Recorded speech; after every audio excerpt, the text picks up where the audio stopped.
perspectives of how this leadership now, in fact, in leadership, I mean not only those at the top, that's another aspect of differentiating leadership today.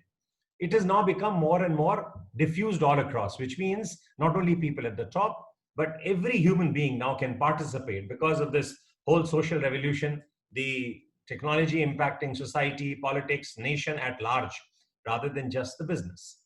So diffused leadership, which means people at the bottom level, mid level, or top level are all the same. There are people who have to now make a difference because technology has reached a plateau.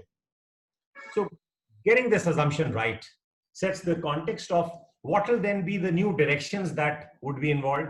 How do you give directions? How do you protect the organization like we used to do? How would you have a new orientation? How would you manage the current conflicts? How would you shape the norms that have been created? As far as directions are concerned, the earlier model was that you would solve a problem, define a problem, and then try to sort it out. Today's need of adaptive leadership, which you have to adapt to these changes, would not mean solving the problem straight away, but identify the problems, the sources of problems, and the adaptive challenges these problems throw up to you, and frame key questions. Not sort it out immediately, but frame key questions and issues, which will help people come together and solve the problem around. Not just, by knowing little, but knowing completely, because you know what happened in earlier times, and that is what the old age management. Old age management, what we did wrong was that we knew something about industry, we knew something about efficient technology, and irrespective of the impact or long-term impact of environment, we burned the fuel the way we wanted to. So we have reached a situation where the ecological disaster is coming.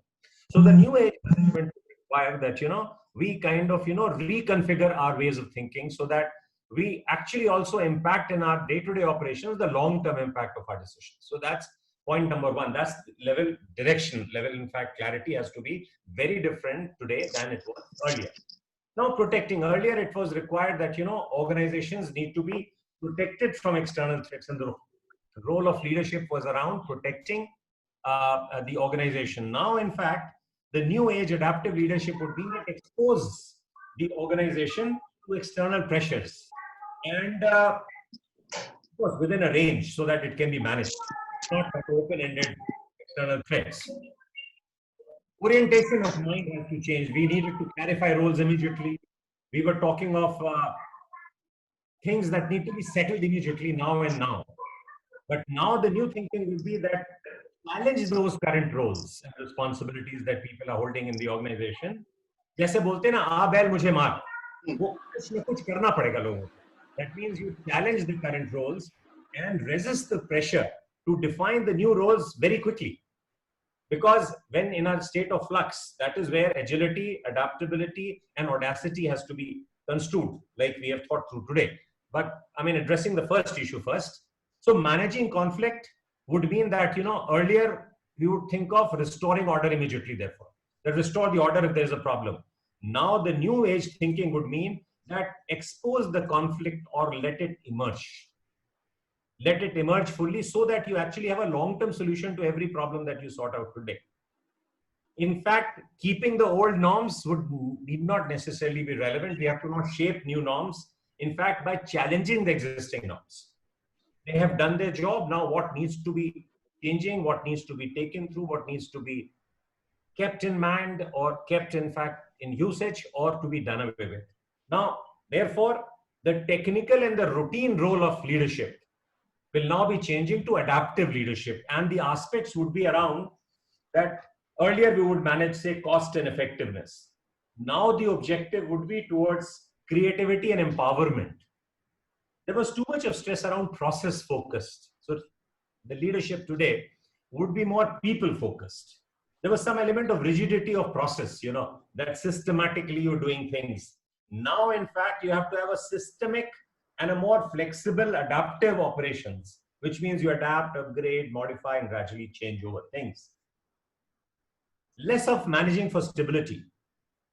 In fact, the technical role was that you manage what is called stability, predictability, and order. The new adaptive leadership would mean flow from more that, inviting disruptions. As I said, "Aab al mujhe maar." You have to invite certain disruptions. You have to kind of, let the things be challenged, so that, yes, the problems which are there, like, and we'll deal with it. And in fact, I'll discuss this with COVID example later. More constructive conflict and creative possibility of dissent coming out. So that is the most important thing. That means conflict itself can be used constructively within norms, within range, and the whole creative possibility of co-creating dissent within manageable proportions, providing stability. And predictability was the earlier norm, that आज हम predictable or programmable चीजें करेंगे और stability provide करेंगे. Now today, being flexible has become important, and you manage ambiguity, because volatility, uncertainty, complexity, and ambiguity is the new order of the day. So in short, we have to create a mindset, we have to create an order where you can be comfortable with ambiguity. You can be taking decisions anyways in a state of semi-dark. So you develop a tendency, develop that capability or capability of agility, turning around things, in fact, and watching them, observing them. And therefore, the impact on leadership of this new age would be that you become more reflective in your actions. That's one overarching quality, that, you become more reflective of your action and develop and see the patterns while in action, which means you are on the dance floor, and you develop the capability of being on the balcony, which means as if you're in a commentator's box and you are playing a match, you are observant of the fact that there are passes coming to you, but you're also conscious of the fact that how is the field setting, who is where. So a lot of things together will actually create this reflective capacity in us. Our adaptive capacities would mean that we are responding rather than reacting to things. We are more conscious of what we are doing, how we are doing, why we are doing, and what are the options that are available. Not to be afraid of the consequences of not knowing enough before taking a decision. The point is that we have to have some kind of a mix of doing things together therefore right now, because anyways things are not clear and things are changing so fast. Certain things which we would call random events are occurring much more, and therefore we are now moving to the world of possibility. That means now less of those things which we knew would occur. So permutation, combination, and theory of probability doesn't work in the world of possibility. So the new age adaptive leadership is all about adapting to these new consequences of in the past and how it is now digital. Sandhya, would you go on mute, please? Oh, sorry. Yeah. Therefore, what I'm going to do, just a minute, Rajiv. I'm going to mute all and.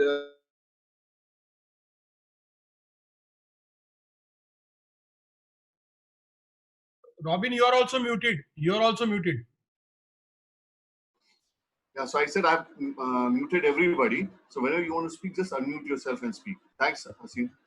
Yeah, Rajiv, go ahead. So therefore, this is the crux and short and sweet of it, that, new age leadership would mean, when we say agile, adaptive, and audacious, you have to take a lot of calls. You have to now not just see alternatives that are available, but you have to create the destiny that you want to. We'll discuss with as a discussion. With that, I want to go to Kavita. Yeah, thanks, Rajiv. With that, I want to go to Kavita and ask her, as a person who consults people on career transitions and with companies on talent management, how will the new age, next age leadership manifest? Right. Thank you, Robin, for that question. So I think just building on the context which Rajiv has said so well about, how we are now in a very different, environment, and we are squarely in the middle of a digital revolution, which means that the earlier ways of thinking about leadership, of management, etc., have to evolve across the board, right? So I think one of the fundamental things which I feel about leadership in the present environment is that leadership is not anymore positional. So in fact, it's like leadership is not at the leadership is not a noun which rests in a certain person because the person has a certain title, a role, a designation. leadership is an act, it is a verb, it is a practice of inspiring, of responding, because the environment is very fast changing. So leadership has to be about inspiring, innovating, and responding. So anybody who is in a position or is practicing these behaviors, is acting like this, is in a sense a leader. And what we want is to create leadership at all, across different levels, across different kinds of people, only simply by the fact that they are able to innovate, they are able to inspire and relate to their stakeholders, and also respond quickly to whatever is happening around them. So I think all three have to happen simultaneously, and at the heart of it is perhaps this understanding that we have to relate to people and to the environment around us, because then it becomes possible from there to inspire, to create.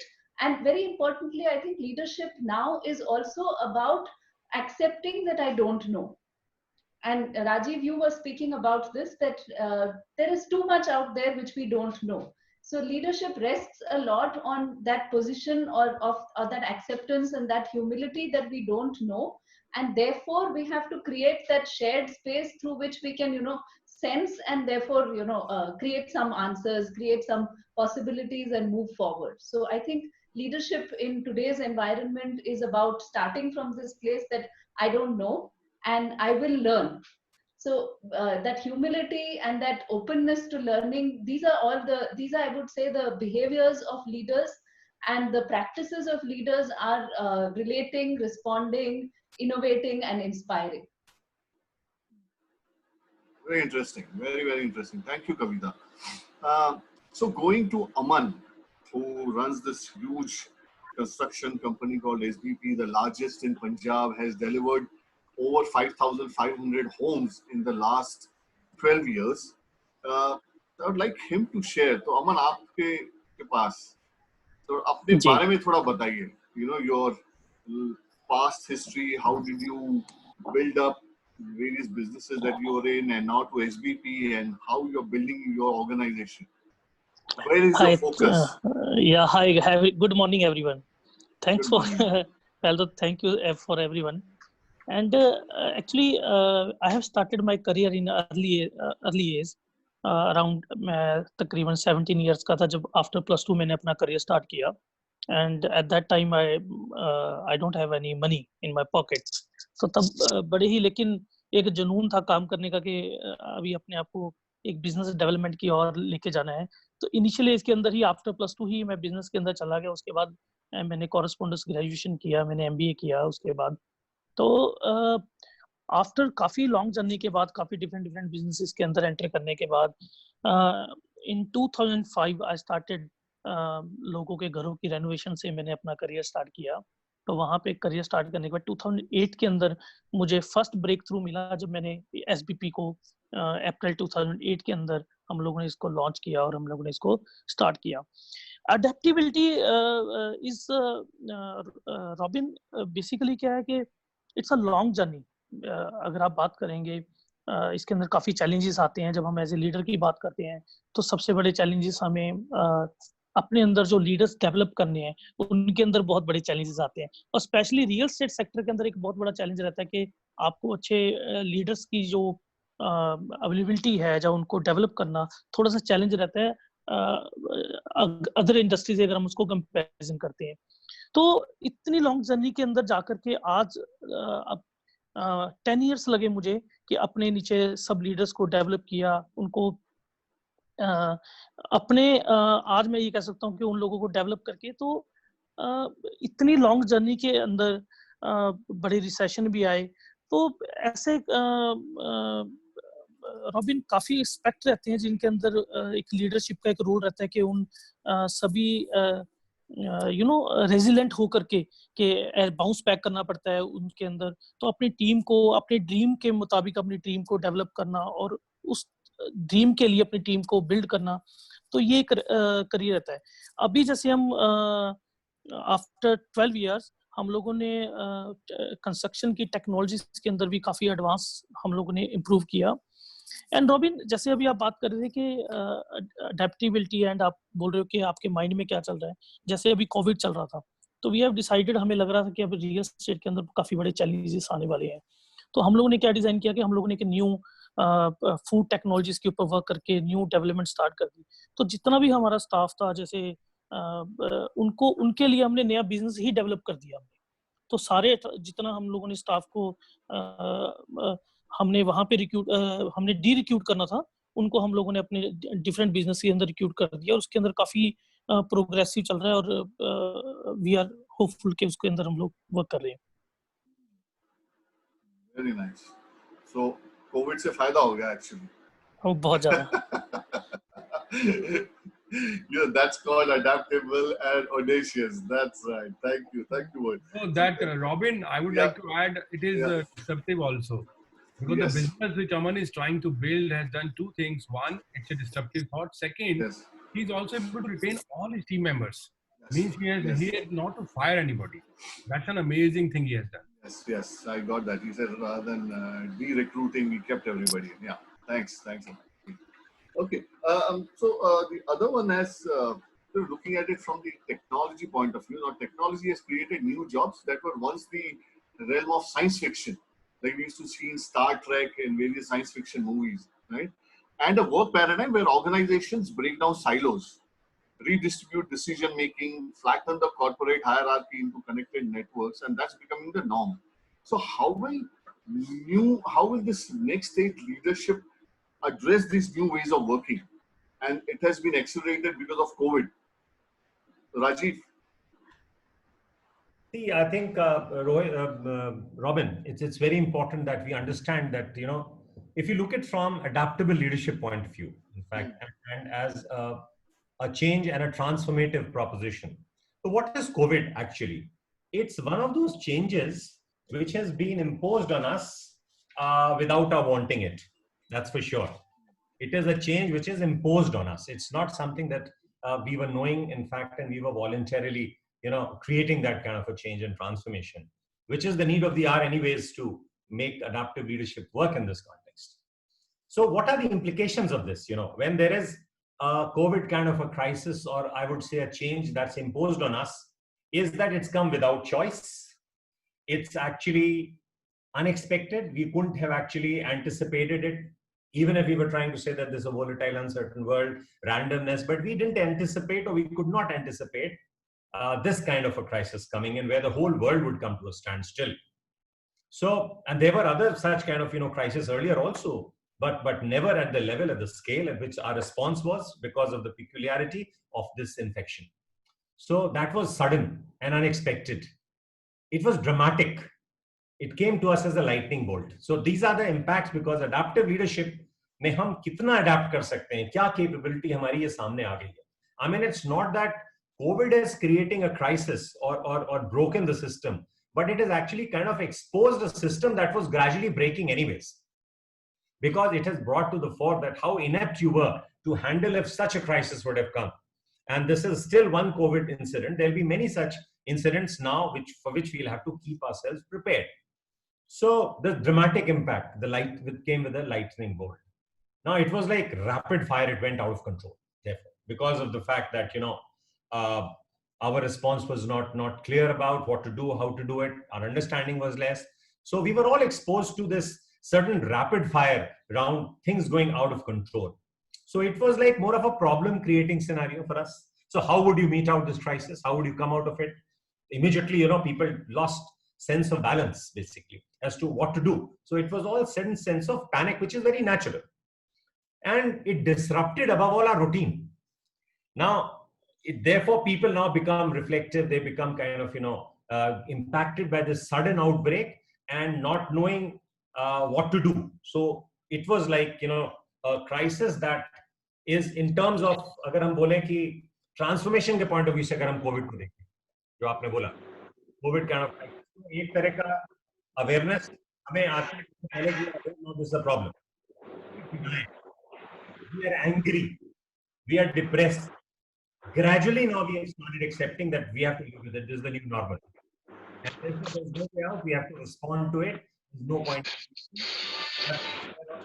Take care of life. I think there's a lot of disturbance, Robin, in between. We have to take care of life, I think Kapil has to mute. Kapil has to. There is a question of life and livelihood together. So that is something now we have come to conclude. Things are opening up and we have come to accept it. Now, in this context, what is important in terms of adaptivity of leadership and what are the people going to do? How is our response mechanism going to kind of, handle this? Yeah, Rajiv, if you can just hold on. See, what I want to know, this technology has disrupted the way we work, right? What we used to see in movies. And things are speeding up, technology is moving very fast. So how will the next stage leaders really work in that kind of scenario where the youngsters are actually quick on the take when it comes to technology and the senior people, above 50, above 55 are slow with technology. So how are they going to provide leadership in that kind of a scenario? See, I think this is the most important question before us, that, when technology has reached a plateau, people are going to make a difference. So it's the people impact which will create a difference. And therefore, new age leadership will have to emerge with a different mindset, with a different orientation. As I said, you have to develop more of resilience. You have to develop a lot of rewiring within yourself. You have to develop that stealth within you where you are self-aware. So this whole context of new age intelligence is some bit of, intelligence of the strategy around the contextual intelligence, the whole kind of even ethical intelligence, so critic intelligence, in fact, which we have to talk about. And therefore, irrespective of age, this is going to happen. So this is something which is common. So, for example, if we have to develop our emotional intelligence, and that is what is going to make a difference. Intellectually, the world is very smart. There are smart technologies. People have become very intelligent because of the exposure, a lot of information, a lot of knowledge, a lot of wisdom coming in that way as far as technology and its impact is concerned. But when you come in this kind of a crisis, that's what I was trying to tell, that, it's like any transformation which has come suddenly. So we are exposed to this now, how to handle it. So in emotional intelligence, we have to now involve ourselves, and whether the juniors, as you say, or the senior people, irrespective of age, they have to be more self-aware. And self-awareness would mean that, 9/10 of our, actions, 9/10 of our actions, which we take as external behavior, are internally manifested. They are unmanifest rather in the subconscious, our feelings, our values, our kind of, needs. So this is something that now has to be developed. And so therefore there have to be very, very important ways and means to be self-aware and inspired from within, so that we can be inspired from without in our behavior. That is important. New kind of social skills will have to be developed. And that is something which is irrespective of whether you are old or new, and you are slow or fast, is not going to matter. We all have to be agile, irrespective of our age. Otherwise, in this technological era, unlike the earlier one, earlier one, there was one peculiarity, that if you are not, you're not well off, you're not so educated, you're not intelligent, you're not smart, you're exploited. But now in the new age, if you are not able to adapt, upgrade, modify, then you will become irrelevant. You go in the periphery, irrespective of whether you are 21-year-old or a 45-year-old or 50-year-old. The point is that we have to constantly start learning and relearning and unlearning. So that cycle goes. So more of self-regulation, more of empathy. So these are the objective criteria about emotionally strong, which actually will hold us in good stead in this. And there are two elements there. Trust is something, and trust means that I'll try to define trust rather than, just say that trust is important. Trust has always been important. So what's new in it? And the other aspect is, how do you deal with change and how do you define change? And how do you maintain trust? जैसे अमन ने बोला कि आपने सारी organisation में crisis को manage करने के लिए आपने सबसे बड़ी बात जो अमन ने की वो ट्रस्ट बिल्ड किया. Now trust is dependent on 2-3 factors. Trust will depend on your credibility that Aman has, that, well, okay, we'll bear the crisis, we'll not react immediately, we'll take a call. In fact, yesterday there was a board meeting in which I am an independent director in one of the companies, and the decision was that why should we respond? And somebody asked that, are we going to kind of pay salaries and increments? I said, don't even think of not doing it till you have got a thought through process. Don't react because others are reacting. So that is one thing. So trust means credibility. You have to establish your credibility. You have to be reliable by your conduct. That yes, you keep your promises, you keep your word. So that is important. That was always important. What is more important? You have to get more intimate to people. So trust is a factor of credibility into reliability into intimacy, and underlying the denominator would be self-orientation being less. People should see you more charitable. People should see you less as selfish. So that is how the trust is developed. So with your emotional intelligence being developed, irrespective of age, you develop a strong sense of trust in your leadership. That, well, this guy is credible, he's reliable, he's intimate, he's accessible, and he has less of self-orientation. So this is like numerator is self-orientation. Jitna kam hoga, utna hi zyada trust hoga as a multiplication. Multiplication of credibility, reliability. Yes. So Rajiv, with that, what you said, I want to now go to Mohit, because Mohit has built huge organization. He's got, at least I know about 2 companies, Advanced Silicons, MV Electro Systems, plus he's got something else. Now, he wouldn't have done this, plus I think he's got some other new companies that he started. He wouldn't have done that without the trust and the intimacy and getting close to his people, and the way he's managing and the way he's growing, the kind of work he's doing, which is also path-breaking technologically. So Mohit, how did you build your organization, and how have you led the organization to its present size? Yeah, so that's first question. The second question is, what have been the changes in your leadership approach over time? Yeah, Robin, sure. I will briefly explain the background of the company and the quick recap of the activities, that how did we grow this organization to this present size, basically. Am I audible properly? Yeah, you're audible. Absolutely. Okay, thanks. So we are a group of 4 engineering companies, not 2, Robin. So, and just like Aman, we are not a very big company. Yes. We got established just about 9 years ago. And with our first venture named MV Electro Systems Private Limited. At that time, we realized that there is a system comprising of cable protection and management products, basically an electrical product line. So this is being used in railways for the last 10 to 15 years inside the trains, and was dominated by European suppliers, as I said. So we shared our intent with Indian Railways that we want to indigenize this particular item, and obviously the answer was yes.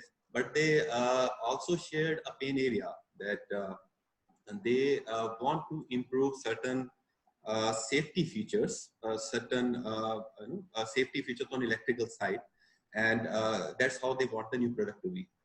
So on that, they had already invited a number of meetings with the global suppliers, and none of them ever agreed that this was possible.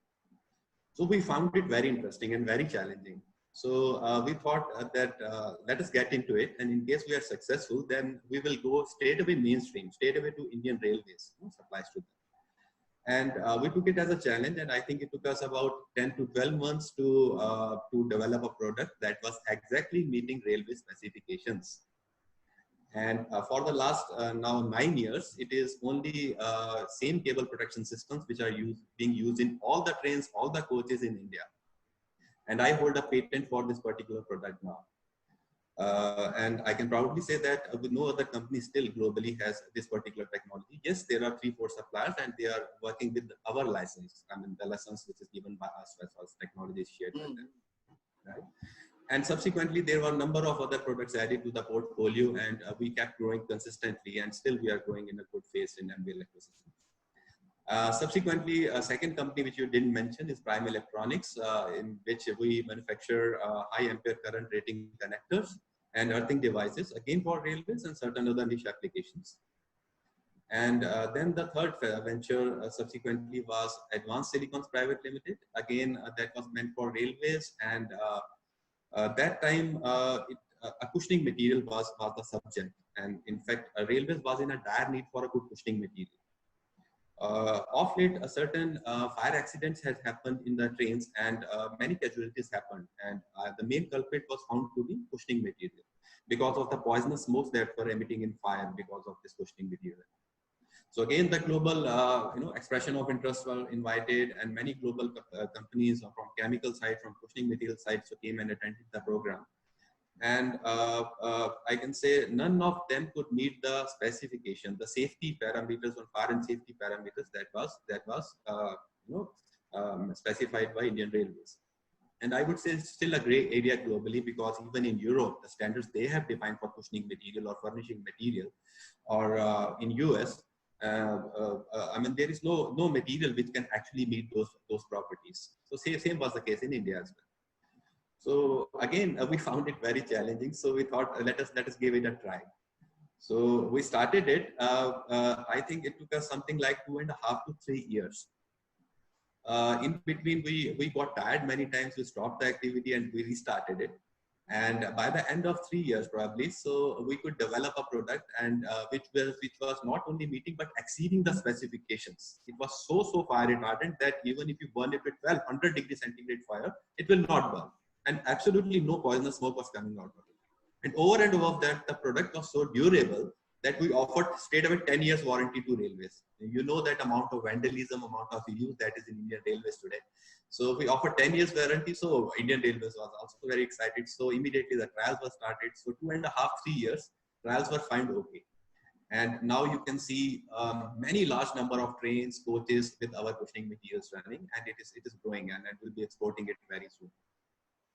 And then we formed a fourth company, which is Quadrant Cables Private Limited in Mohali, very close to Aman's office. So in that facility, we manufacture cables. These are electrical cables, and again of special kind, because this requires a big electron beam accelerator. So as a layman, you can say it is an atomic radiation center. So that accelerator basically feed atomic radiations onto the cables, because of which some special properties are achieved by the cables, which are not available in the conventional cables. So again, as I said, railways, naval defense, electric vehicles are going to be a future area for this, big future area, or I would say the biggest one. Renewable energy is going to be the biggest one. So this is the fourth, and we commissioned this facility about 2 to 3 years ago, and it's growing pretty well. I mean, it is properly stabilized, and we're doing wonderful turnover.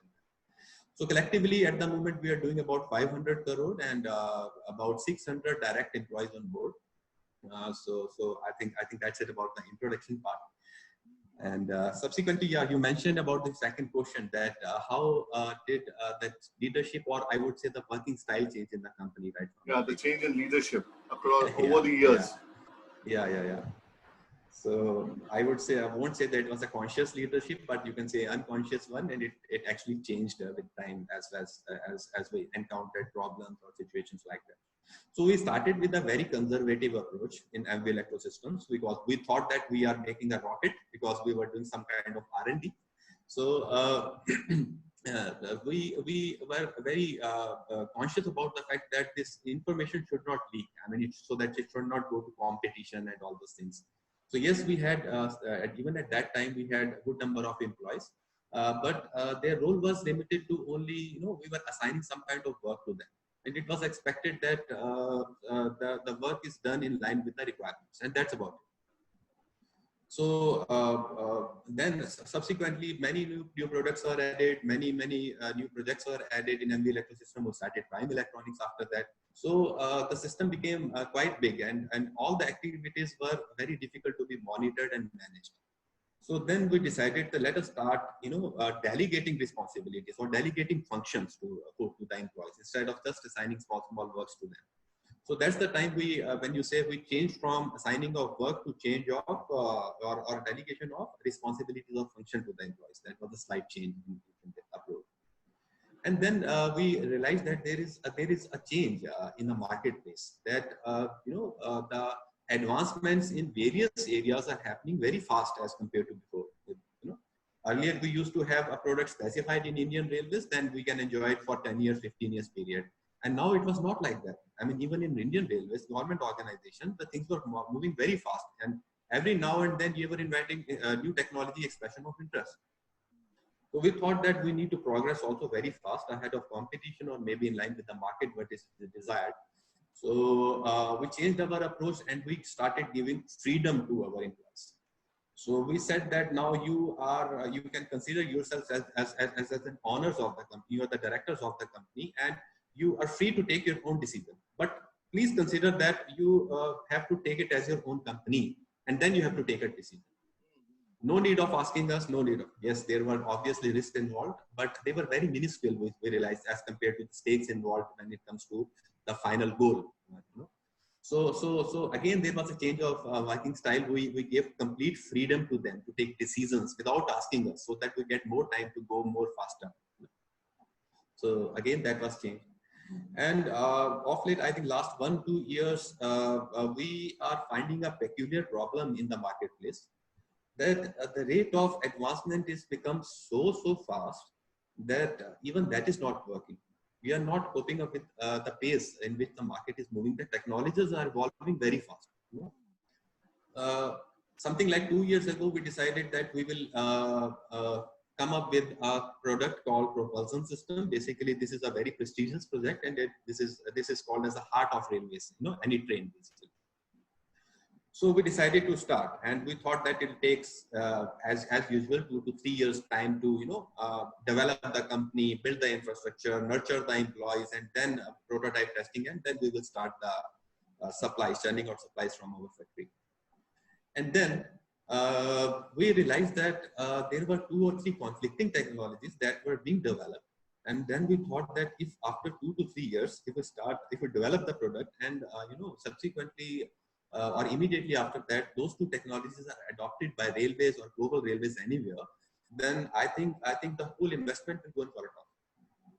So what to do? So either we had to wait for the new technology, see how it cope up, and then we will start with that particular technology, or maybe we can straight jump into the new the ongoing technology, and come into the mainstream, and we will see later what happens. So we found it very risky because a sizable investment was required in that case. And then we thought that why railways? I mean, let us explore other areas which are safer. So, but when we were exploring areas, we found it everywhere. We explored automotive.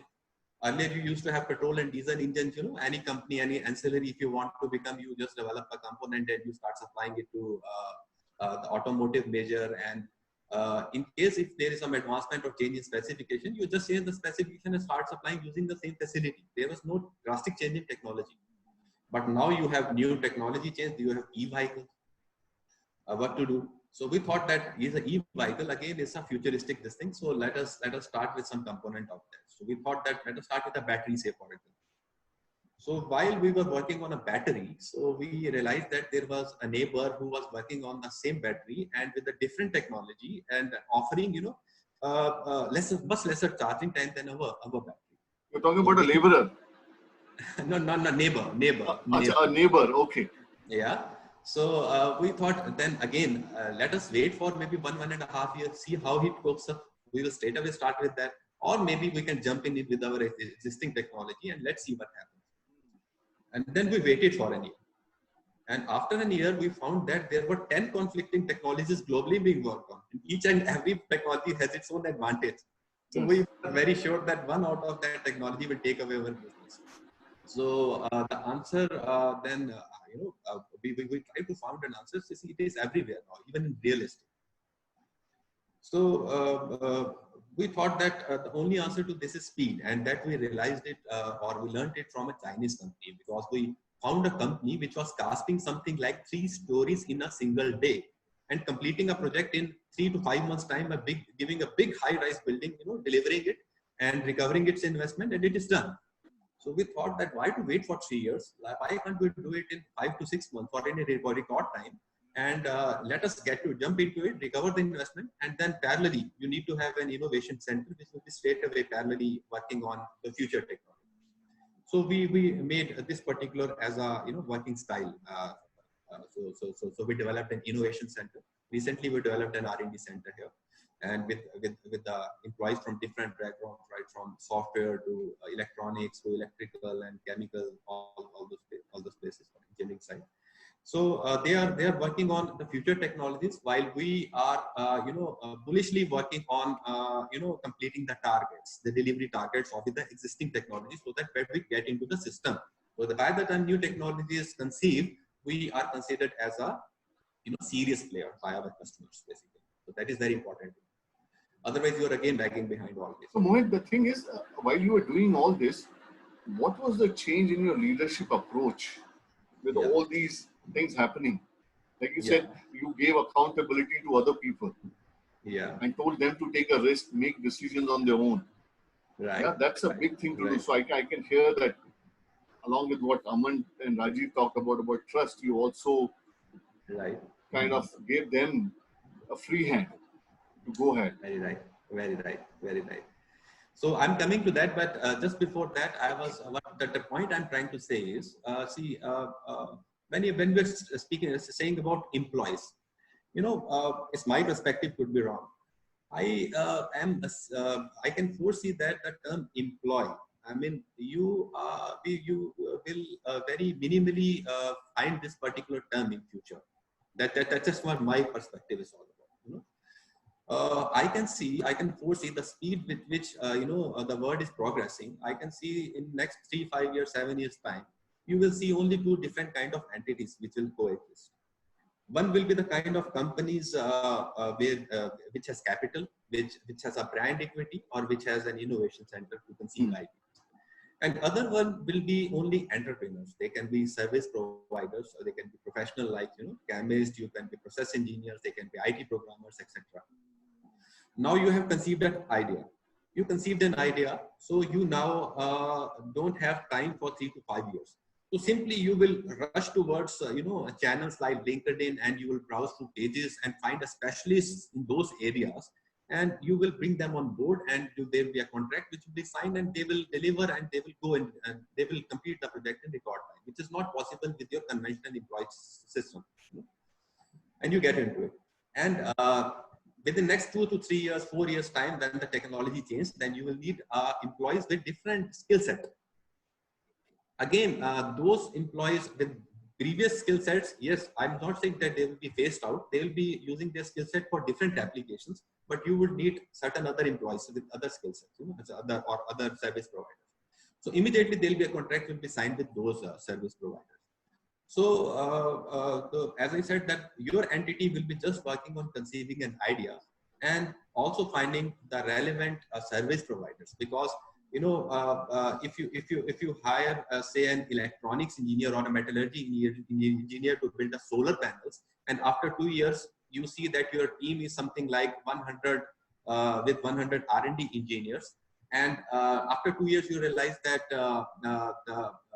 there is no more of solar wafers which are used. These are polymers based solar panels. Then you would need chemists rather, or you would need process chemists basically, instead of what do you say, an electronics engineer or metallurgy engineer. So this is the change which I'm seeing, right? So as far as facilitating our company and our current employees are concerned, so we are organizing training programs and nurturing them so that they cope up with the change which is happening in the company. Fortunately, I would say more than 95% of our employees are still working with us right from the beginning, and they were learning because any R&D organization, we have done many research projects. So where the research is being carried out, so the air becomes like that, so all of them becomes research oriented. So even there are people who are not graduates, I mean simply 12th pass and all, they come up with very, very good ideas, because as I said, when the responsibilities was assigned to them, they had a freedom to do, they have the freedom to make losses. So while doing that, they come up with they also come up with very, very beautiful ideas sometimes, and we have harnessed a lot out of it. But with the ways, as I said, that I can see a different word which will be confronting us. So I think that's it from my side. Thank you. And Mohit, one of the things that you said, that you are getting your own people ready for the future technologies. Right. Yeah, so which is, I think, a good thing. So rather looking for it outside talent, you're building it in-house. Right. So that takes me to Kavita. Now, there's going to be a diverse, globalized workforce. This is already happening. Now, this diverse, globalized workforce has to be kept engaged with a broad corporate vision, yet in a way that fits with their local cultures, values, and expectations. So how is that going to be possible? How is the leadership going to work in a way? So I will actually continue on the last point which Mohit said. Yes. And I think Mohit has given a phenomenal account of, live experiences of all the things that we've been talking about, right? About trust, about challenge, about learning, about being open, adapting so fast to the environment. So let me build on Mohit, the excellent points that you've made. Okay, so when it comes to, you spoke about two different types of entities, right? So that's how it will, I also see the future in this form. Like there will be on one hand, large entities which are already, which have the brand equity, as you said, and they are looking for these expert service providers, right? So the employee word is not necessarily the way that we've understood it, as you said, Mohit. It will be about experts and service providers who could be from, you know, Iceland से लेके India तक कोई भी कहीं पर भी हो सकता है, right? And that's how we, and we are looking for efficient ways in which to be able to reach out, tap into these experts and these service providers and inspire them. Because if you have a person sitting somewhere in a different country working, you've probably not ever had an interaction, a physical interaction, and yet you want to be able to get the best out of this person's ideas and make that, and that will only happen if the person feels good about doing what that person is doing, or you're expecting him to do, right? So I think what is very important as we move into this future, working with distributed experts all over, will be the capacity to inspire through trust. And that trust has to be, again, not it will be on the basis of the kind of work that you create for each individual. Is the person really finding a connect in terms of my own abilities and my strengths? How well are they fitting with the expected work, right? If I feel that, then naturally you will feel inspired to do more. Like you said, people who are even 12th class pass, it doesn't mean that they do not have brilliant ideas. It is about giving them that space, that feeling that yes, your ideas are valued, and we are going to bring these ideas in, and let's, you know, work on this collaboratively. Let us create. So that will be very important. How empathetic are you? How much are you able to find and inspire, find these, you know, idea machines, people who are idea machines, and literally, you know, bring those ideas into. So again, one more very important part of the future leadership will be, how do you think of structures of your organization or your entity to be able to bring in these different types of ideas? कि वो अगर porous है, it has to be, you know, ability, it has to, ideas have to be flowing both ways. Earlier the paradigm was that ideas hardly used to flow upwards, and information also did not flow. Rather, it was all whatever the top had, and there at the higher level it used to go downward. Now it has to be sideways, upwards, like, you know, all kinds of directions, all from everywhere. The ideas will have to, you know, keep pouring in, and you have to, leaders have to be very I think they have to be you know, innovative in terms of thinking about what structure will enable this. So that's again a question which, for each type of, you know, industry entity, what kind of organization structures will I create to enable this infusion of ideas? Okay, so that's one. And I think again in the global workforce, if we see earlier, what used to happen was, even if, you know, in classic onshore offshore ke divides jaise hote the, people used to think that, you know, working in on the client side in a foreign country, there is greater prestige to it, etc. And there, you know, so these are things which are biases which have crept into the organization culture, and that is, it's a result of the leaders and the biases at the level of the leadership. And Rajiv, you were saying, right, that it is all about who's the person inside. That's what will manifest outside. The people, the leaders, what they are inside, how they think, what are their own personal biases. That is what is going to manifest in creating a culture of an organization, creating these biases, which then, you know, get amplified. And so it's very imperative for leaders and people to constantly be self-aware, to evaluate and examine these biases, so that you are, it never goes away. Jitna bhi kar lijiye, we cannot get rid of all our biases, but still the more we, you know, find these mirrors to help us self-reflect and become aware of our biases, perhaps we will be in a position to create more you know, open environments, and for this ideas you know, to flow in. So I think I would say that, in fact, I read a very beautiful example I came across a few days back about a global team, and it's in the current COVID scenario. What had happened is, there was a global leader who was I mean, somebody working at a global level who was arranging a Zoom meeting with all team members, and one person in that team was a new mother. So she had a very small baby to take care of, and the first thing was, so in an attempt to be empathetic, so the leader first told her that, okay, so why don't we have the meetings when your baby is asleep? Will that work for you? Right now, again, that's a bias of that person, because then she responded saying that the time when my baby is asleep is the only time when I also catch up on sleep. You know, so True, then true. shifting it from, then that person said, okay, then you tell us what would be the best time to have the meetings. So that's what I mean by, how difficult it is for us to step out of our own ways of thinking. And yet, if you do that, then a very different kind of perspective emerges. So yeah, I think that's all I would like to share here. True, true. That's a very good one. So, with that, whether you're working, you're an employee, or you run your own company, every one of us has faced challenges when it comes to leadership, providing leadership to our teams. So, Aman and Mohit, what have been some of the biggest challenges for you in the area of leadership? Providing leadership. So is Aman going to speak first? Well, Yeah. since you started, and both of you can talk. Mohit, since you started, why don't you go ahead? So we'll start fighting if you ask parallelly. So नहीं पहले मोहित से शुरू करते हैं, फिर अमन के पास जाएंगे. ठीक है.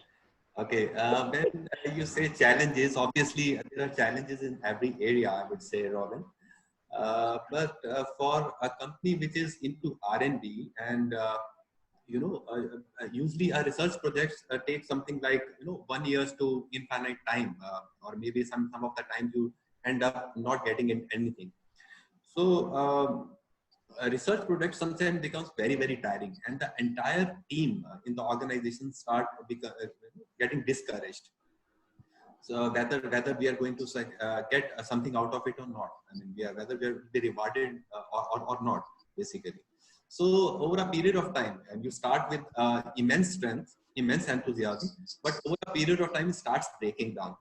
So after 6 months or say 1 year period, then people start saying that let us be practical, let us start building the products which are conventional, at least we'll be doing something. So all the team members which are involved in that particular area, so it becomes very difficult. Now there is basically, they need condolences, they need enthusiasm one against, and you need to rebuild, refuel them every now and then. So I think that is the most challenging part as far as a manufacturing enterprise or a research enterprise is concerned. To keep your team in enthusiasm all the time while you are researching a project, even if there is a failure, so that you can continue with the new one. So I think that is the biggest challenge which I face basically in my organization. या robin, real estate के अंदर robin सबसे बड़ा जो challenge रहता है basically लोगों का ट्रस्ट जो होता है उसको और क्रेडिबिलिटी को बना के रखना, that is the biggest challenge. क्योंकि लोग जो हैं वो अपने हार्ड मनी को आपके प्रोजेक्ट्स के अंदर इन्वेस्ट करते हैं और उनका एक ये ड्रीम होता है. Home is not like is not FMCG कि आप डेली उसको परचेज कर सकते हो. लोगों का ये ड्रीम होम होता है. एंड लोग रियल स्टेट जो कंपनीज होती हैं, जो न्यू कमी कंपनीज होती हैं, उनके लोगों को ट्रस्ट नहीं रहता कि इनके कैसे रिजल्ट्स होंगे, ये डिलीवरी कर पाएंगे या नहीं कर पाएंगे.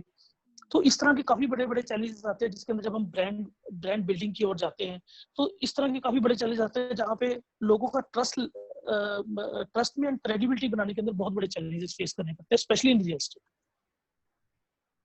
एंड हम लोगों को ये भी कॉन्शियस रहना पड़ता है कि हम लोग जिन लोगों का मनी ले रहे हैं, उन लोगों का जो that which they are invested in our company, that is a hard money. तो हम लोगों को बहुत कॉन्शियस होकर उनके साथ डील करना पड़ता है. इसलिए इस तरह के चैलेंजेस काफी रहते हैं रियल एस्टेट इंडस्ट्री के अंदर.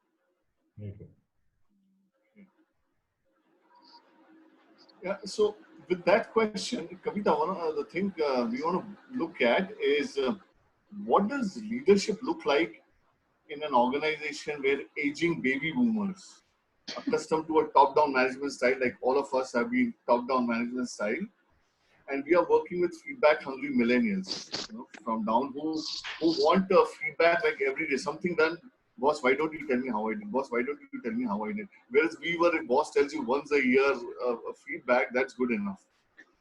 Once a week, once a year appraisal happens, and sometimes the boss doesn't even call you, he just hands you a sheet of paper saying, "No, tera appraisal kar diya, le ja isko." Boss, baat nahi karna, no, what is there to talk about? I've said what I've said. Versus these new millennials who are, every evening they come to you, boss, how did I do today? How did I do today? So, and they are very eager to contribute, yeah, as long as it is work. So, how are leaders going to deal with that, or how are they already dealing with that? And going forward, I don't know how it's going to happen with the next stage millennials. Yeah, so I don't know, even I don't think even I have seen too much of this. I mean, this thing cracked yet, but some things which might work, I think, would be perhaps, one is that if the people are hungry for feedback, you create mechanisms by which it doesn't always have to be from the leader. What is also very important is if you can create a mechanism where through each other they are getting some sense of what is happening, how am I doing, because it's also important for people of that generation to benchmark against each other. So you have to be creative and treat it more like a game. This whole it's more like, it's almost like how we do with our children, right? If you look at it, it doesn't have to be treated as an exam after which you give an evaluation, but if you're treating it as a game, and then you create interesting ways of people getting self feedback. तो it's like that कि एक game में आप कैसे setup करोगे कि मुझे this is the kind of shot I have hit, and this is where it landed. Was it a shot worth 2 runs or 4 runs, right? So are we able to visualize and think of, because then it takes away some of the continuous pressure on the captain and on the person at the top to keep giving back that feedback, but it takes some amount of involvement. So at an early stage, it is about brainstorming and creating those interesting ways of finding getting them involved in their own self feedback process. Pretty interesting.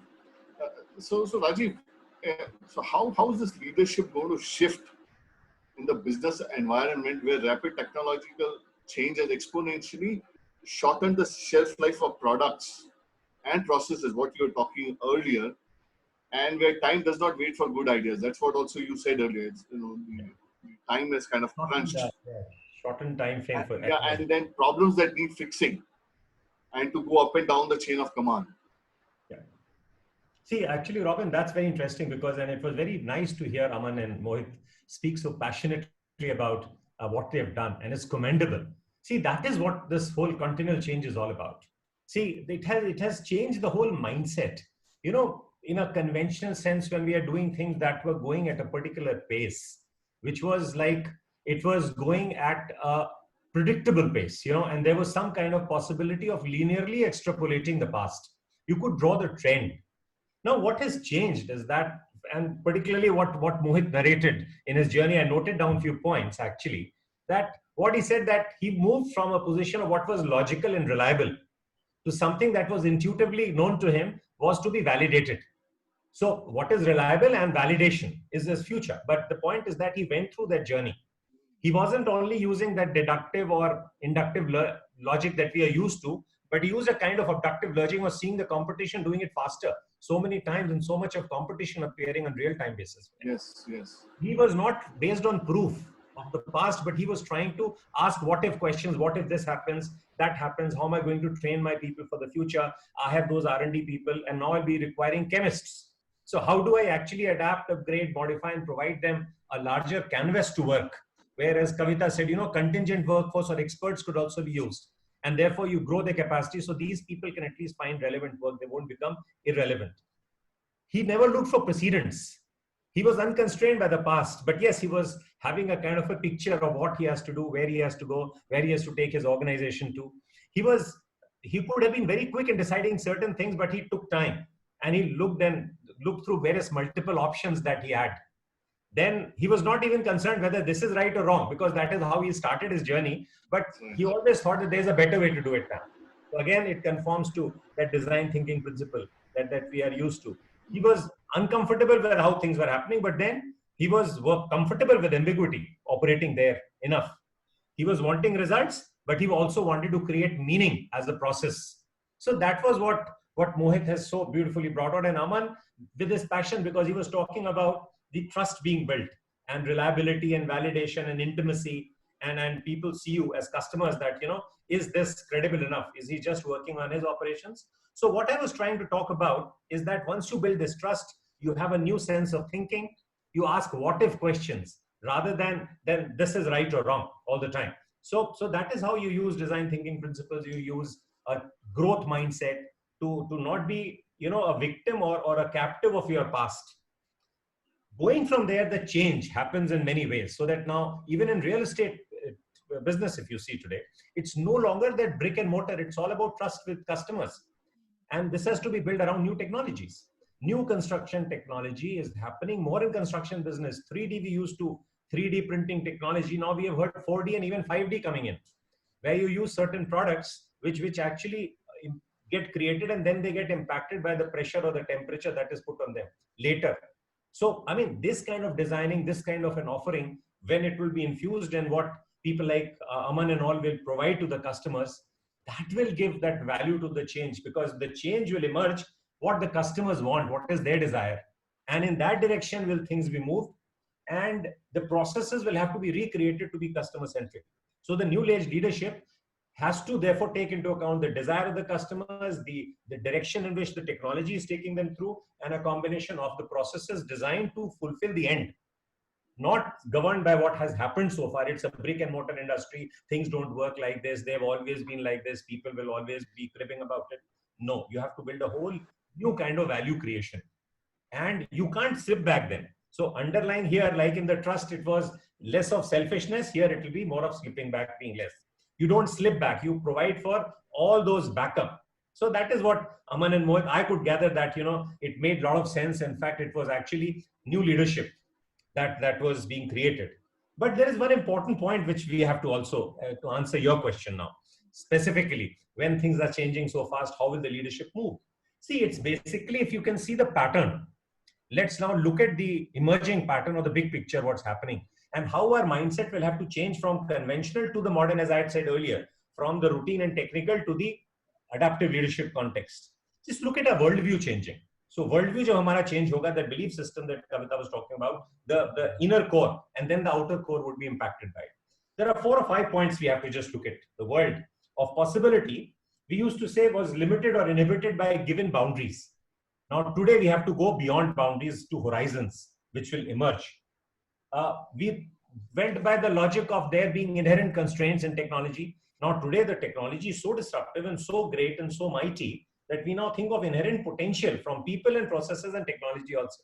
So we get the maximum out of potential of individuals, not what they're performing or at the level they're performing, but how can you extract their potential, how can improve their potential to achieving what the technology can provide you with. Inherently complex things have become very simple if you understand through technology, because the human brain was ill-equipped, but the technology, if you use the big data analytics, you make very complex things very simple. So those simplest, that has actually providing you the wherewithal to actually address the customer needs that are emerging with digitization. Then there was inherent conflict, people thought. In even doing business has changed. We thought that there's conflict between all the players, but no. With technology, you can create a larger cake rather than fighting, as I've been telling, for the individual size of the pie. So you can create a larger cake where everybody gets with a lot of collaboration, with a lot of technology infusion, open business models being emerged. So this is the new age technology. This is the new age business processes. This is the new age leadership that is emerging. So from the fact that assumption inherent bad people, and therefore the biggest issue is that we've always assumed that there are inherently bad people. Now, there are no inherently bad people. My assumption is that inherently good people with bad assumptions. So if you are able to, through information and knowledge change, create that wisdom around the fact that, okay, this is the right assumption.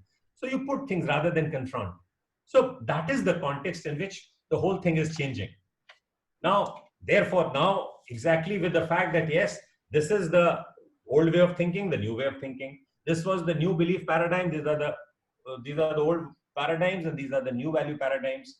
Now, Where do you get that audacity? So what does future become? Future is therefore not built as a result of the various alternatives that the present makes available. It's not a place that is there, but it is created in our mind, and it is created in our mind before, and the will, so that, we kind of, it becomes an activity of mind. Where do I want to go? So that is the audacity created out in the activity. So while we are doing it from this background of mindset change, possibility driven, so future is not therefore somewhere as a place. Now that is the difference now. Future therefore is not somewhere as a place we are going to, but the one which we are creating. Yeah, so it's a context to come from. Therefore, paths are not to be found somewhere. There are no paths available, but the ones that we have created, and in the process of activity, we are trying to change the path. We are trying to change the destination also as per the requirements, and also it changes me. We grow together. In fact, with that is how this in the new world of tumultuous change, where things are changing no longer sequentially, but simultaneously. The magnitude and the complexity of the change is enormous. That is that audacity. That is what will make a difference. You are agile, you are adaptive to changes, and you are also audacious to work around the destiny that you want. And therefore, when people said, what you think you create, that's what is meant by when you think you create. What you feel, you attract, and ultimately, what you imagine, you become. So that is the audacity of leadership today. Yeah, so that's beautifully put by you, Rajiv. And I want to go back to Mohit and Aman on this. That how fast have you been able to adopt and adapt the ever-changing business or market needs? Mohit, please. Robin, as far as our company is concerned, we always try to remain ahead of even the customer's requirement. We try to feel what the customer is trying to, what is requirement at the customer end in the coming times. So you take an example of railways. I mean, we all know that railways is striving towards speed. It is striving towards lightweight. It's striving. So these are some evident things. So before the customer asks for it, we start our working towards this particular thing. So we always want to or intend to remain ahead of this particular statement, that how do you adapt to the change. We want to remain ahead of a change. So we want to change rather. So this is our theory basically. Yeah.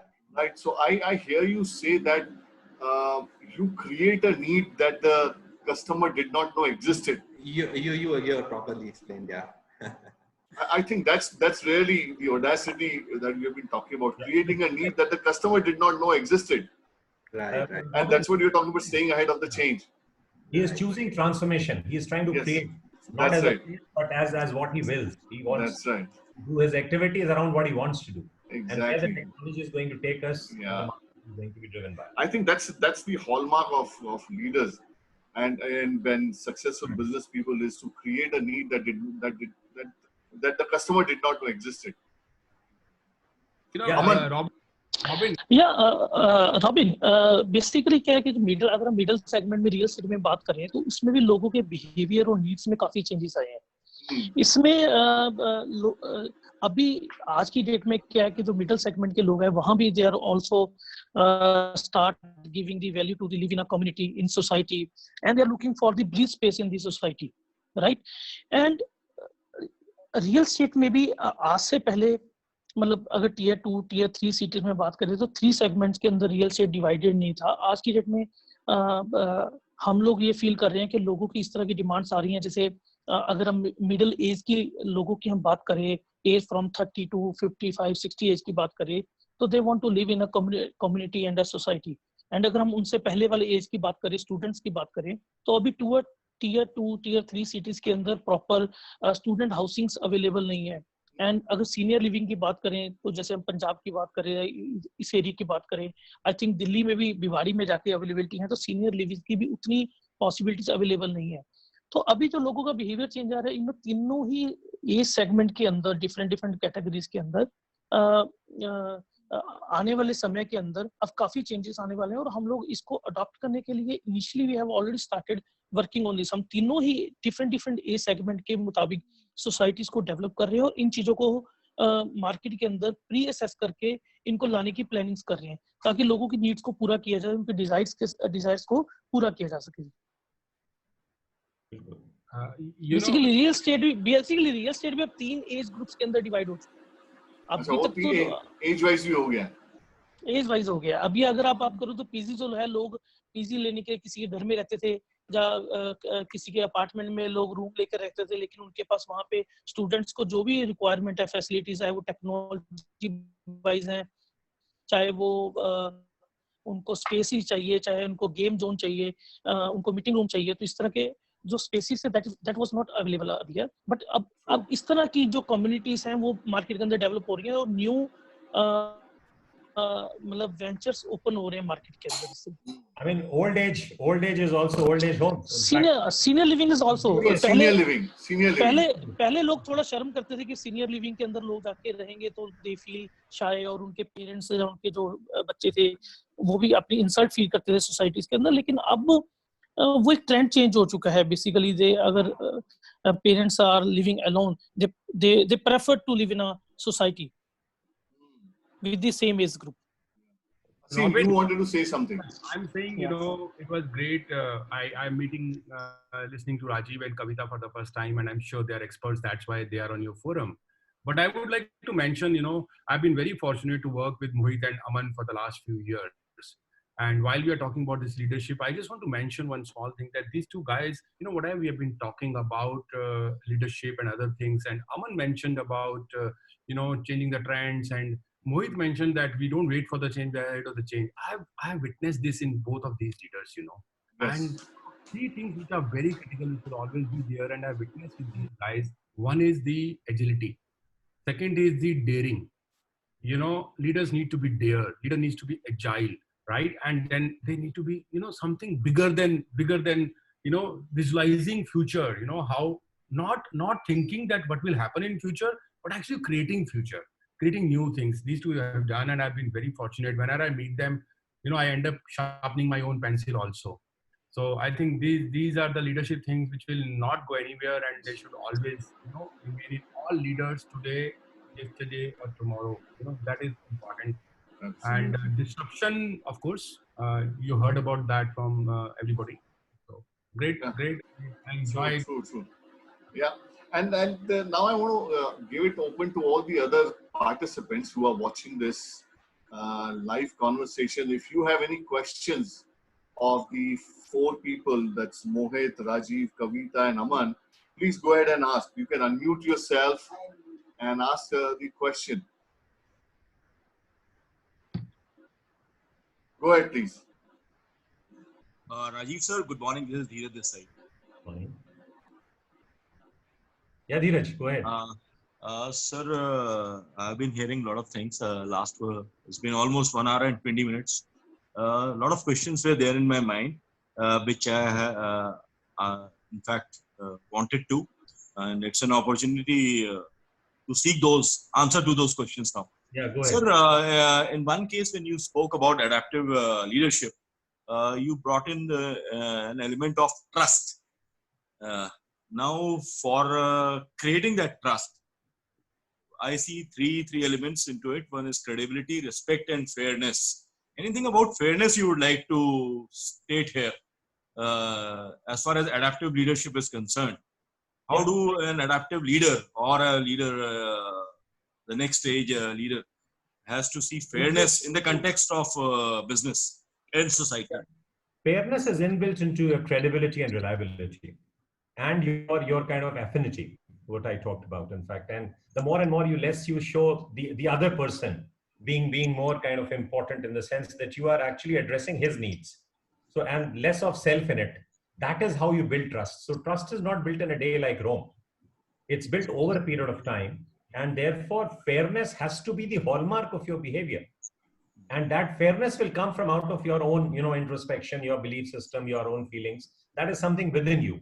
But the outer fairness will appear only if you are seen as reliable, as seen somebody who's credible. He's seen somebody who's intimate to the person with whom you are interacting with, and denominator of self being less and less. Now that remains the equation for building trust. So fairness is very important because, and fairness from whose point of view? You have to, there are a lot of value judgments around legitimacy, because ultimately if you use, say, for example, what's the difference between power and authority? Power is brute power, but authority is legitimate power. So if you're using that same power legitimately with this sense of fairness, with sense of, credibility and reliability based on principles which are sound and which are not selfishly driven, but kind of, catering to the larger whole, I think it makes a lot of sense in building your trust, credibility, and thereby answering to the call of fairness also. Okay. I mean, I don't know whether that answers your question or not. Sir, very fair, sir, and it has answered my query. Sir, one more thing which was coming to my mind was adaptive leadership has to be communicative leadership also, and how far when we communicative. Yeah, communication is very important because while you are building that trust and while you are actually undergoing the change, communication, because what are you doing? A lot of things are happening simultaneously. You are trying to improve the processes. You are trying to build a future. You have to share your vision. You have to share your failures. You have to actually co-create that destiny, because as I said, future is not a place. And let's see, like excellence, it's not a destination. It's actually a series of co-corrective measures, aligned to the North Star. So every time you do things, you have to communicate. And communication is not just information, but you have to take people along with them. You have to establish your credibility. So trust and change have to go together. While you are changing, you have to increase the trust, in fact, not less of trust, because if there'll be trust deficit, that people would not be with you in your change and it will be slipping back. So if you have to do comprehensive, meaningful change, then you have to build in that trust. And you have to, as you improve, you have to build in this whole camaraderie, and this can come only out of communication and more of communication, in fact. And empowering people, that's the way to empower them, because with information and knowledge and wisdom, ultimately, yes, they are with you, they know exactly, they are kind of at every step, they are not in despair. And because the most important thing that makes us most uncomfortable is lack of information at any given point of time, lack of clarity. So if you can, of course, there's limit to the clarity. Things can be provided at times when things are changing very fast. But yes, if your attempt is that, I think it fulfills by and large a large need for people to be informed of all the changes that you're doing and what will it mean to them. That's most important. Sir, because why I said this, why I brought in this communicative leadership, angle of communicative leadership, is that change is very fast, faster than what it was ever thought of. And at a very lower level, I'm talking at a very low basic level, is the strategic and the operational level. I sometimes see there is a huge difference, there is a gap. What has been discussed at a strategic level, people at operational level struggle. And that's important. That's a part of the process, actually. How aligned your internal communication process is. But the point is that I think most important is that you keep your communication at maximum. So last but not the least is that the adaptive leadership, while working with the millennials now. Dheeraj, can you hold on to the question? There's somebody else who wants to ask a question to Aman and Mohit. Nuzhat, go ahead. Yeah. So this question is for Aman and Mohit, and here it is.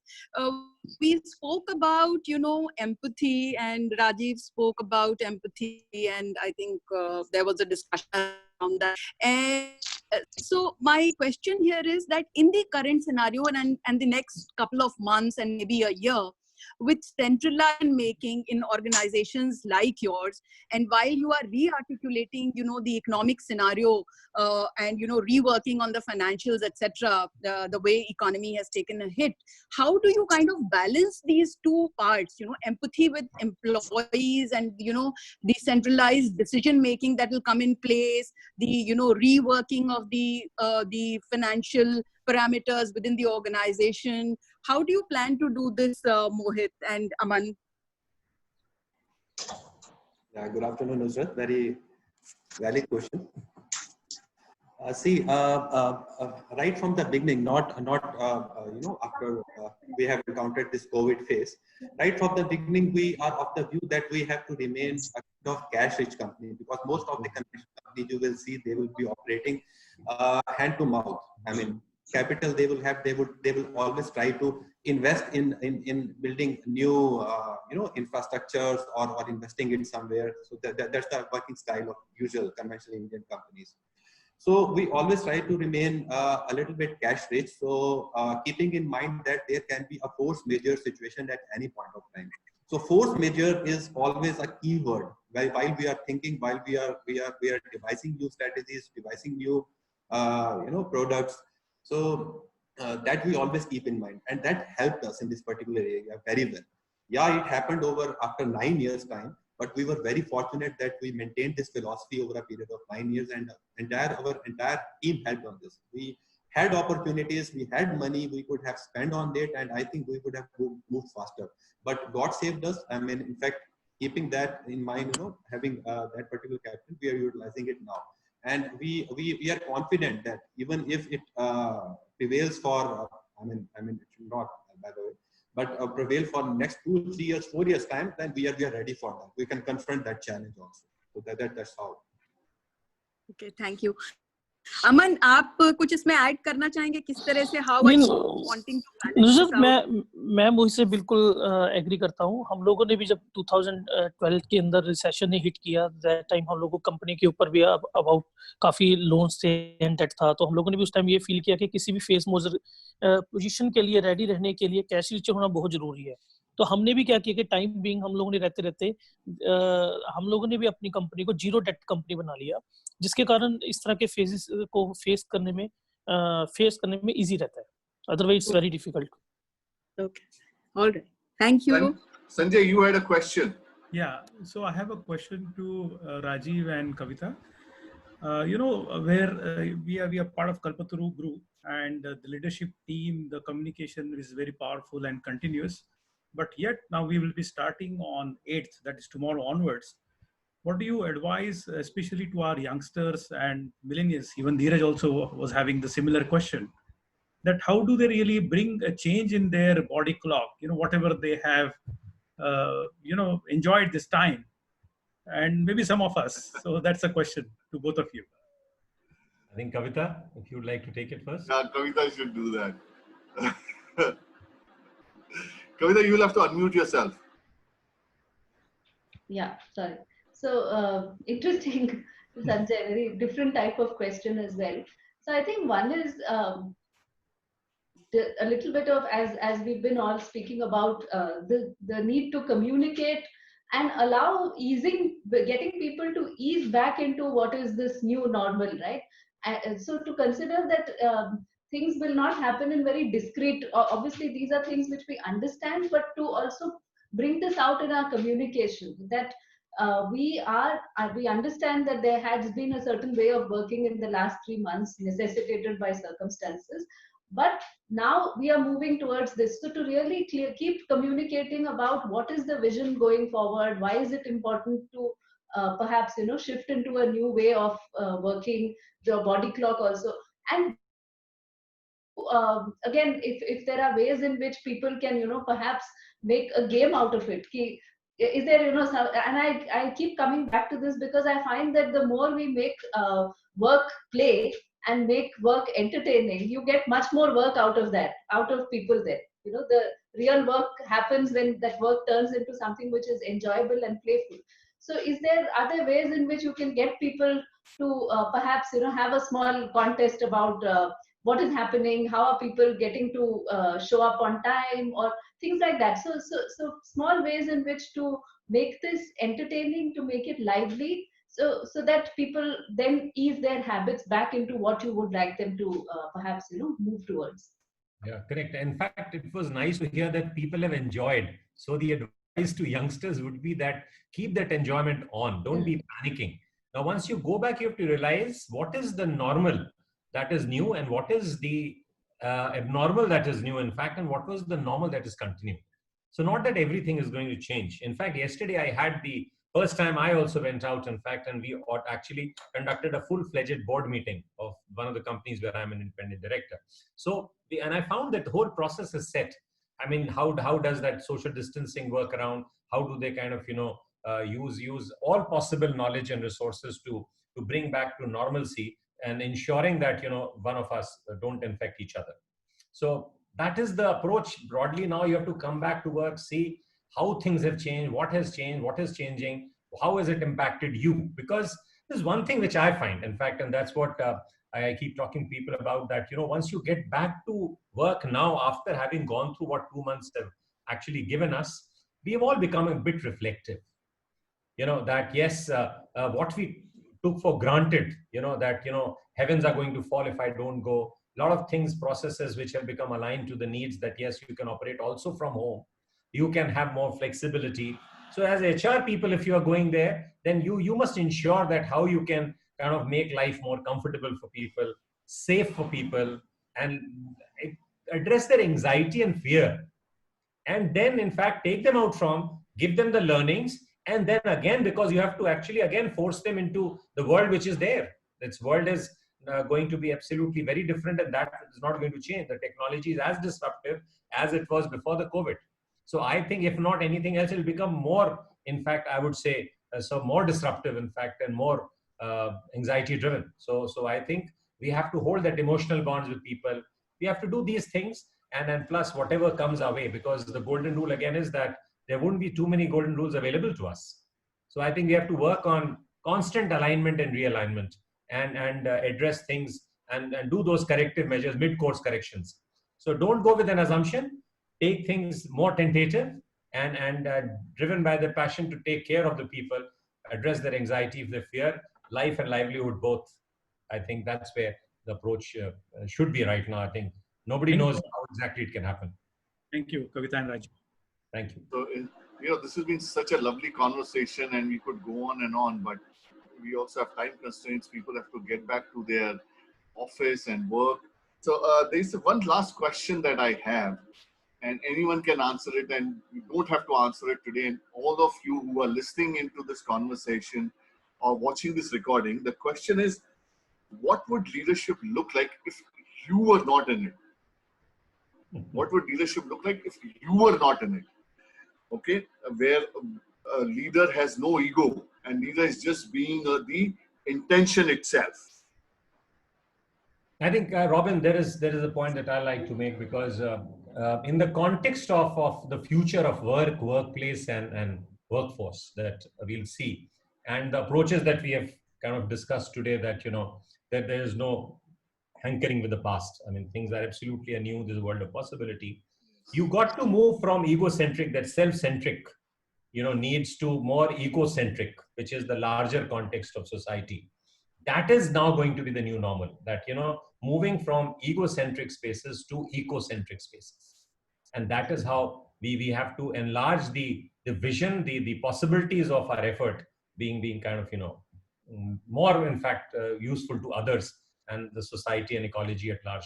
In it only will lie our profit. So people, if you are too much inward driven by their operational efficiencies, will not be the ones who will stay there for long.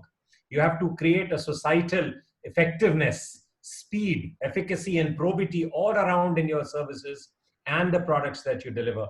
So moving from egocentric, inward driven, and ego can have a lot of aspects to it, not only selfishly, but, moving inwards, but you have to have the outer and the outside in, inside out, outside perspective to make your life more holistic. So that, I think, is the way to face the future. Thank you. So with that, we will close our conversation. It's been such a pleasure to have all four of you here, Aman, Kavita, Mohit, and Rajiv, and the questions and the responses that you gave. It's really, really wonderful. So thank you very much.